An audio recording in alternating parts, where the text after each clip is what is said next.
তো বন্ধুরা, আজকে চলে এসেছে একটা তথ্য নিয়ে, কীভাবে কপিরাইট তুলবে। তো অনেকজনা দেখি কপিরাইট দেখলে তারা ভিডিওটাই ডিলিট করে দেয়। তো ভিডিও ডিলিট করার কোনো দরকার নেই। ভিডিও ডিলিট করে দিলে রিচ কমে যায়। তো রিচ কমানোর দরকার নেই।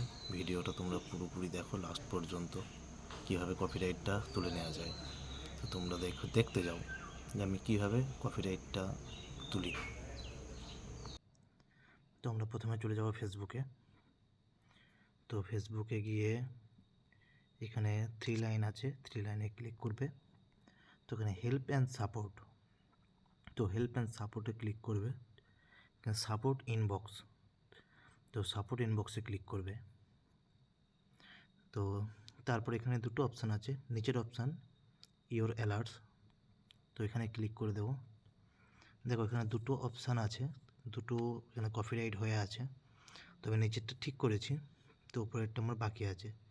তো তোমাদের দেখাচ্ছি, তো এরমভাবে করবে, তোমাদের কপিরাইট উঠে যাবে। তো দেখো, তো আমি উপরেটাই ক্লিক করলাম, যেহেতু আমার ওটা কপিরাইট হয়ে আছে। তো এখানে সি ডিটেলসে যাবে। তো এখানে কন্টিনিউ করবে।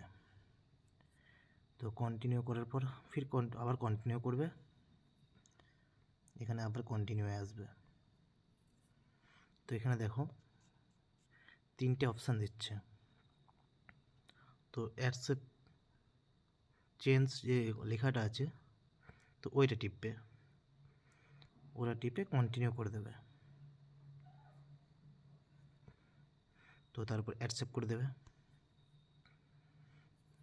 তারপর ক্লোজ করে দেবে।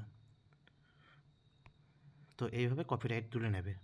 তো এরকম আরও তথ্য পেতে আমার আইডিটাকে সাপোর্ট করো, ফলো করে থাকো, ভিডিওটা শেয়ার করে দাও, যাতে পরে দেখেও পরে কোনো প্রবলেম হলে তোমরা ঠিকঠাক করে নিতে পারো আর অন্যজনকেও করে দেওয়ার সুযোগ করে দাও।